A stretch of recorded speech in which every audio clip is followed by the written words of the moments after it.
Hi friends, happy Janmashtami. கிருஷ்ணருக்கு ரொம்ப பிடிச்ச அவுல் லட்டு தாங்க பார்க்க போகிறோம். 2 ஸ்பூன் நெய் போட்டு அவலை நல்லா வறுத்து எடுத்துக்கோங்க.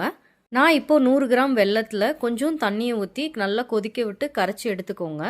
2 ஸ்பூன் நெய் விட்டு துருவன தேங்காவை நல்லா வறுத்துக்கலாங்க.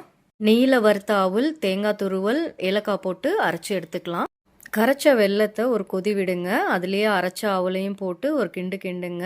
இந்த பதத்துக்கு வந்தோடனே இறக்கி ஆற வச்சு லட்டு பிடிச்சிடலாங்க. லட்டு ரெடி. துருவன பாதாம லட்டுவில் போட்டு வறுத்த முந்திரியை மேலே வச்சு சர்வ் பண்ணிடலாம்.